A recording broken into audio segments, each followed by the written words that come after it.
আমরা সকলেই হিন্দু সংস্কৃতিতে বজরংবলীজি বা হনুমানজিকে সবাই জানি। অনেকে পূজাও করি শনি মঙ্গলবার করে, কিন্তু আদতে তিনি কি এখনো জীবিত আছেন? আর যদি জীবিত থাকেন, তিনি এখন কোথায়? চলুন দেখে নিই। বলা হয় যে হিন্দু সংস্কৃতিতে হনুমানজি এখনও সবচেয়ে বেশি পূজিত দেবতাদের মধ্যে একজন। অঞ্জনী পুত্র বা হনুমানজি একজন হিন্দু দেবতা এবং রামের ঐশ্বরিক বানর দেবতা। হনুমান হিন্দুদের পবিত্র গ্রন্থ রামায়ণের একজন প্রধান ব্যক্তিত্ব, চিরঞ্জীবীদের একজন অনুসারী। তিনি রামের একজন একনিষ্ঠ ভক্ত। অসংখ্য কিংবদন্তি অনুসারে হনুমানের জন্মের পেছনে বায়ুদেবতা বায়ুর হাত ছিল। সাধ বৈষ্ণব ধর্ম এবং আরও কয়েকটি বৈষ্ণব ঐতিহ্যে হনুমানজিকে বায়ুর অবতার হিসেবে দেখা হয়, কিন্তু শৈব ধর্মে তাকে শিবের আংশিক অবতার হিসেবে দেখা হয়। মহাকাব্য মহাভারত এবং বেশ কয়েকটি পুরাণেও হনুমানজির উল্লেখ রয়েছে। এই হনুমানজি ভগবানের রামের প্রতি তার অটল বিশ্বাস এবং অটল আনুগত্যের জন্য সকলের প্রিয়। তার কর্মকাণ্ড দিয়ে হৃদয় জয় করে। হনুমানজি ছিলেন ভগবান রামের একজন বিশ্বস্ত ভক্ত। তার হৃদয়কে দৃঢ়ভাবে বহন করে পাহাড় তুলে তার প্রভু ত্রাণকর্তার জন্য সমুদ্র পাড়ি দিয়েছিলেন। আর সবার মানেই যে প্রশ্নটা ঘুরপাক খাচ্ছে তা হলো, এই প্রিয় দেবতা কি এখনও বেঁচে আছেন? আর যদি বেঁচে থাকেন, তাহলে তিনি এখন কোথায় আছেন? তাকে এক ঝলক দেখার জন্য আমাদের কোন পাহাড়ে ওঠা উচিত? কথিত আছে যে ভগবান হনুমান অমর, কারণ তিনি যতদিন ভগবান রামের গল্প নাম উচ্চারিত এবং পঠিত হতো ততদিন পৃথিবীতে বেঁচে থাকার কথা ইচ্ছা রেখেছিলেন এবং তার সেই ইচ্ছা পূরণ হয়েছিল। যদিও বেশ কয়েকটি ঘটনা তার অস্তিত্ব এবং জন্মের ইঙ্গিত দেয়, এটি আমাদের সচেতন করে তোলে যে তিনি এই পৃথিবীতে এসেছিলেন, কিন্তু তার মৃত্যুর কোনো খবর এখনো পর্যন্ত পাওয়া যায়নি। ভগবান হনুমান ছিলেন ভগবান শিবের একজন অবতার, যিনি জগতের কল্যাণের জন্য জন্মগ্রহণ করেছিলেন। ভগবান হনুমানজি হলেন চিরঞ্জীবী, যার অর্থ তিনি একজন শাশ্বত আত্মা, যিনি কলিযুগের শেষ অবধি বেঁচে থাকবেন।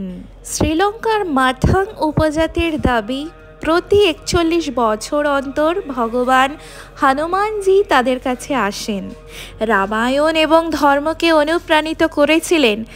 মাথাঙ্গারা বলে যে তার ভগবান রামের মৃত্যুর পর হনুমানজিকে সাহায্য করেছিলেন।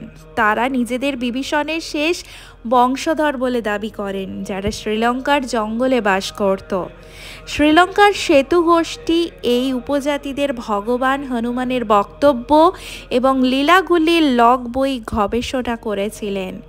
সেতু দেখেছে যে প্রতি ৪১ বছর অন্তর ভগবান হনুমান তাদের সাথে দেখা করতে আসেন। পরবর্তী আগমনে সম্ভবত ২০৫৫ সালে উপজাতির নেতা প্রতি ৪১ বছর অন্তর ভগবান হনুমানের উপস্থিতির প্রতিটি মিনিট একটি লগ বুকে লিপিবদ্ধ করেন। উপজাতির লগ বুকে ভগবান হনুমানজির সাম্প্রতিক ভ্রমণের লিপিবদ্ধ আছে, যা পশ্চিমা ক্যালেন্ডারে অনুসারে ২৭শে মে ২০১৪ তারিখে শেষ হয়েছিল। সেতু এশিয়ায় ভগবান হনুমানের উপজাতি আলোচনা সম্পর্কে জানতে এটি অধ্যয়ন করেছে। একবিংশ শতাব্দীতে মাথাঙ্গরা বিচ্ছিন্ন ছিল। এই গোষ্ঠীটি আধ্যাত্মিক এবং আধুনিক জীবন থেকে বিচ্ছিন্ন। বানর এবং পাখিরা তাদের বনের আবাসস্থলে বাস করে। এই চিরস্থায়ী দেবতা যখন অক্লান্তভাবে ধার্মিক পথের সেবা করার জন্য বেঁচে থাকেন, তখন ভক্তরা হনুমানের মূর্তি, ছাপ এবং মূর্তির মাধ্যমে তার অদম্য আত্মাকে তাদের নিজস্ব পরিবেশে বহন করে পারেন, যাতে তার শক্তিকে অটল থাকতে পারে। হনুমানজি যখন মাতা সীতার সন্ধানে সমুদ্র পেরিয়ে যাচ্ছিলেন, তখন তিনি একজন শক্তিশালী মানুষের রূপ ধারণ করেছিলেন। যখন তিনি লঙ্কায় পৌঁছান, তখন তার পদচিহ্নের প্রমাণ পাওয়া যায়। আধুনিক সময়েও শ্রীলঙ্কার সর্বত্র তার ছাপ পাওয়া যেতে পারে। জাখু হনুমান মন্দির হল সিমলায় অবস্থিত একটি মন্দিরের নাম। এই মন্দিরের ভেতরেও এখনও হনুমানজির পায়ের ছাপ দেখা যায়। মহান ভগবান হনুমানজি তার দীর্ঘ জীবনে অনেক কিছু অর্জন করেছিলেন। মাতা অঞ্জনী এবং শ্রী কেশরী পুত্র ভগবান হনুমানজি তার সমগ্র জীবন তার প্রভু শ্রীরামের সেবা করে কাটিয়েছিলেন। ভগবান হনুমানজি বিভিন্ন ধরনের দক্ষতা এবং ক্ষমতার অধিকারীও ছিলেন। তার নাম ছিল বায়ুপুত্র এবং তিনি কেবল বাকি সময় শ্রীরামের শিষ্য হতে চেয়েছিলেন। রাম যখন পৃথিবীতে তার লক্ষ্য অর্জন করেছিলেন, তখন তিনি সূর্যের মধ্যে দিয়ে স্বর্গে উঠেছিলেন। যদিও মজার বিষয় হলো ভগবান হনুমানজি তার সাথে যাননি।